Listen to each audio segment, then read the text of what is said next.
B, B with an anti-A, O with an anti-A and anti-B, and an AB with no antibodies. In the meanwhile, I hope it was smart. What we know, and this was almost 1.5 years ago, we had already about 350 different antigens described. Every day we find new antigens or new antigens are described. But they are all within 32 known blood groups. And all these antigens are placed on the surface of your red cell. Could be only a sugar or something like A and the B blood group on the surface, but could also be proteins or glycoproteins or lipids through the membrane of the red cell. And also, you see laid in the red cell some antigens. And we know now, and we take care in blood transfusion world, about 20 antigens which are important for the daily practice of blood transfusion. We should also note that within these blood groups, and I put here this line, I have put some important from these blood groups, that we have natural antibodies, which are always present already since that we are born, or have irregular antibodies, so antibodies developed to these kind of antigens which are normally not present. So regular antibodies are the anti-A and the anti-B, and the irregular antibodies are all other antibodies. And what we do see is that when we mix anti-A with red cells, with blood type A, so A antigen, you can have a hemolysis. So your red cell will be destroyed. And this can be seen in the tube by the release of hemoglobin from this red cell. When this is happening in your tube, you know you should not transfuse this. Otherwise, you will get, when you do transfuse this, you will get an acute intravascular hemolysis. And we are very afraid of that, because when you transfuse a unit of A to a patient with an anti-A, this will be destructed completely, and this gives severe problems in your patients. Usually, the acute intravascular hemolysis, as you see with an A and a B blood group, is complement binding antibodies. It gives a very feared hemolysis. You can also have the acute intravascular hemolysis when you heat or freeze your blood. That's the reason for especially freezing of the blood. It's the reason that you should use refrigerators who are capable of carrying or storing the blood and not cooling on the backside, because the backside is the cooling unit. Also when it's mixed with a hypertonic or a hypotonic solution. But sometimes also microorganisms will give this intravascular hemolysis. The delayed hemolysis, as you can see with the anti-KIT, is usually an extravascular hemolysis, what you see after some time. So what we need to do to avoid this is what we have to do for our safety of our patient, is a pre-transfusion check on the ABO, and preferably also of the recent D of your patient. I'm completely aware that in Asia, 99.5% of your patients is rhesus D positive. But here, 16% is rhesus D negative. And we also know that rhesus D is the antigen causing most antibodies from all blood groups. 80% of the patients, reason D negative patients receiving the reason D positive unit will develop antibodies. The next in line is the FK-KMK, which can be developed after a raw calcium transfusion, and that's only 1 or 2% of the patients. So we need to check the ABO and the reason D factor of the patients. And furthermore, we need to do a cross-matching, which is nothing different from testing the blood groups of the donor and check whether this blood group of the donor is compatible with the blood of the recipient. For this, we use these kind of tubes which are added to the normal bag. So this is a part of the blood bag of the donation, and this can be used in the laboratory. So again, you see aggregation or not, or hemolysis or not. So you can check compatibility or not. You do this with an indirect anticoagulant test, which is called a complete cross-match. This is not that difficult, but it takes time. What you do is you take your donor red cells from the patient. You take your serum, and when there are antibodies, you will see hemolysis. And when there are no antibodies in the patient, you see no hemolysis. That's all. So what you do is you take typed red blood cells from your donor, which are compatible in theory with your patient, and do this test. For this test, which is taking about 1 hour, you take a serum of your patient because you need to check whether there are antibodies from your patient. You take red cells from this tube, cross-matching tube. You need some reaction intensifying agents, such as albumin, or polygreen, or PEG. You have to wash it. You add anti-human immunoglobulins. And when there is nothing happening in your tube, is this because you did something wrong? Or is this okay? So you add control red blood cells to check whether there is a working system or not. So what you do, you take the serum of your patient, whether there are antibodies or not. You add red cells of your donor to this tube. You wait, you have an incubation time, you wait some minutes, about 15 minutes, to center some centrifuging. So your antibodies in the serum of the patient can stick to the red cells of your donor.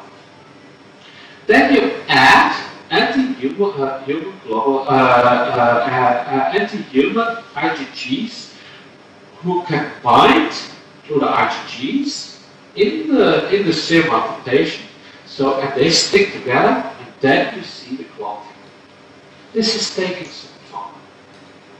So in this case, your blood of your donor is not compatible with your patients.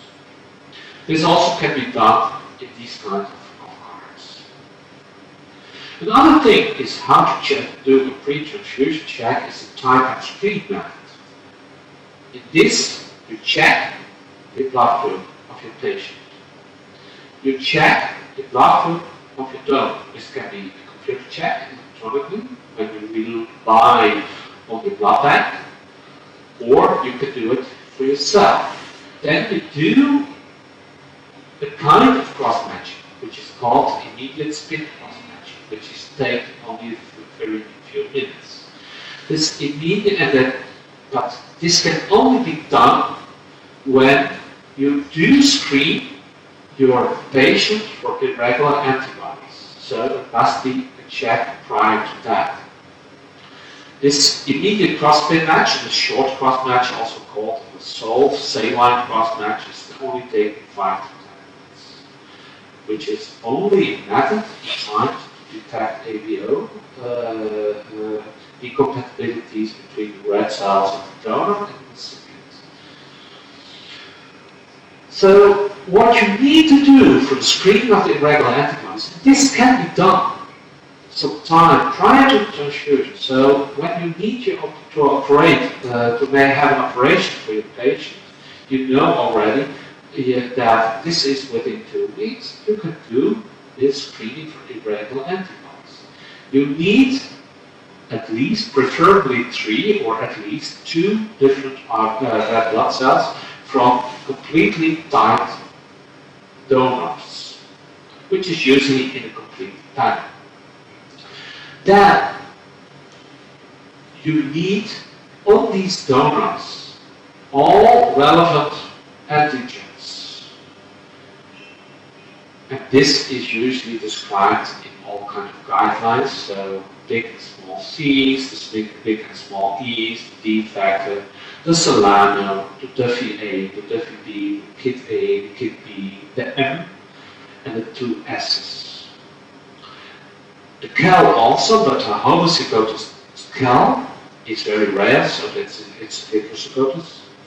And not always is the CW, the neutral A, right A, or KPA present on these kind of cells. So we should be aware of it.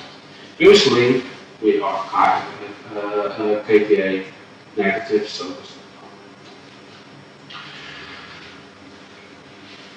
problem. We need to take care because antibodies can be formed. So when there is no, and we should keep in mind that antibodies are formed because of transfusion or pregnancy. So no transfusions for the latest 3 months, or pregnancy the latest 3 months. Otherwise, this test is valid for 72 hours. So when you need to operate, like today on Monday, you can do your tests on Friday, so or on Saturday or on Sunday, whatever you want.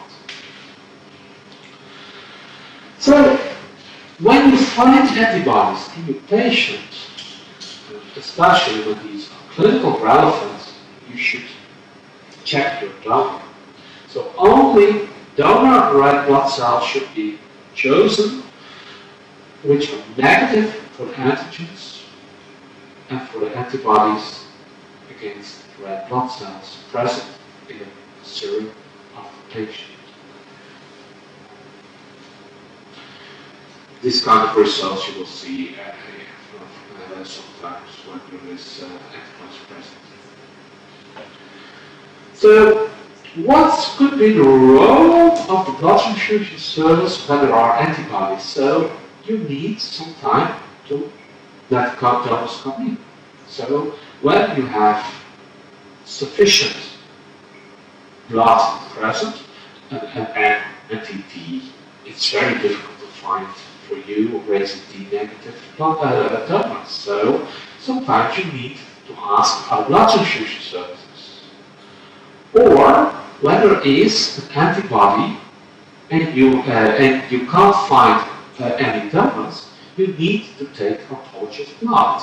So prior, you can store autologous blood and it's separated for maximally 5 to 6 weeks. So maximally 3-4 units prior to an operation can be taken.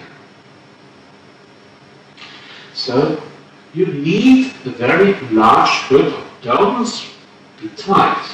Think of the V, think of the kit, think of the M, or the both S's. The M and the M are not that important. So in summary, what I told you in the last 20-25 minutes, we have a role as a hospital blood bank, or as a hospital transfusion service in the patient safety. This is, in my opinion, in the hospital transfusion committee by education of nurses, physicians, etc., etc., in making guidelines and in doing checks. And of course, we have a direct role as a hospital transfusion service in patient safety in doing the correct pre-transfusion checks and matches. So I think I would like to finish my presentation at this moment, and I'm open for questions. Okay. Okay, Hans. Thank you very much for your comprehensive lecture this afternoon here. And actually, in your summary, that the rule of the blood bank is very strict for safety. Of course, in the pre-transfusion testing and also in the type and screen. And also the role of the hospital transfusion committee as in education and making SOP and then also for checks or audit. So I think it's the main roles of the hospital blood bank in the safety of the patient safety in our hospital. Thank you very much, Hans, for your presentation. I would like to ask our colleagues who are joining this lecture, will be any question or something like that. And please, I will make in bahasa. I'm so sorry for you. No, okay. Okay. Ya, selamat siang teman-teman sejawat sekalian. Sekali lagi terima kasih, hari ini peserta paling banyak di antara sesi yang lain. Today there will be joined with the highest number of participants than previous weeks. Thank you. Dan sekali lagi terima kasih. Mungkin ada pertanyaan dari teman sejawat sekalian. Kami persilahkan, misalnya ada pertanyaan yang apapun pertanyaannya, bisa langsung kepada Dr. Hans ataupun lewat saya sebagai fasilitator di sini juga boleh. Mau langsung bahasa Inggris boleh, mau langsung bahasa Indonesia juga mungkin saya akan mencoba membantu untuk mentranslate ke dalam bahasa Inggris. Mungkin dari teman-teman sejawat ada pertanyaan atau ada komentar, dipersilahkan. Satu hal yang menurut saya patut dari catatan kita adalah bagaimanapun ternyata bahwa kita yang bekerja di blood bank itu tidak bisa atau tidak mungkin untuk terlepas dari pekerjaan sebagai panitia transfusi darah di rumah sakit, mau tidak mau. Sebagai contoh, mungkin ya di beberapa rumah sakit termasuk di kami di Sarjito juga memang kami yang bekerja di blood bank ini, saya kebetulan dengan Dr. Usi merupakan orang yang harus terlibat lebih, saya lebih intens, lebih aktif di dalam kegiatan panitia transfusi darah, karena kita memahami teman-teman klinisi yang kita juga gabung tunjuk sebagai anggota dalam panitia transfusi darah juga kadang-kadang berkesibukan yang luar biasa, sehingga mungkin kadang-kadang perhatian terhadap masalah-masalah transfusi menjadi sedikit tidak maksimal, sehingga itu sebenarnya juga peluang bagi teman-teman, bagi kita bersama yang bekerja di plasma darah untuk kemudian bisa menjadi lebih aktif ikut serta di dalam proses atau kegiatan khususnya yang terkait dengan keselamatan di pasien di rumah sakit atau keselamatan transfusi darah. Ya, halo. Ya. Halo Dr. Egi. Halo, boleh sampaikan? Ya. Oh ya, terima kasih. Ya, ini betul-betul saya akan menanyakan terkait dengan struktur organisasi rumah sakit. Ya. Oke. Halo, betul-betul. Ya, kami kopi. Kami dengarkan dengan baik. Silakan Pak. Ya. Di kita ya ada beberapa rumah sakit yang bank darah itu berdiri sendiri sebagai instalasi. Kemudian ada juga yang di bawah laboratorium. Nah, ini terkait dengan tadi di slide itu dikatakan sebagai komite transfusi ya. Itu artinya kan berarti berdiri sendiri. dalam hal ini bagaimana dengan realitas kita yang seperti itu? Terima kasih. Baik, Pak Edi, sebentar Pak Edi. Dokter Edi, halo, bisa diterima? Oh iya, halo dokter. Oh iya, maksudnya yang berdiri itu yang komite transfusinya, itu maksudnya? Atau darahnya? Kan di kita ada beberapa rumah sakit yang transfusinya darahnya itu berdiri sendiri sebagai instalasi. Ada yang bawa laboratorium. Nah, tapi di slide-nya yang dari presentan itu kan ada komite transfusi tersendiri, artinya itu lebih tinggi dari sekedar instalasi gitu. Nah, itu bagaimana itu Bapak Ibu? Terima kasih. Baik, ya, terima kasih sudah bisa saya terima pertanyaannya. There is a question from participant. You talking about the committee.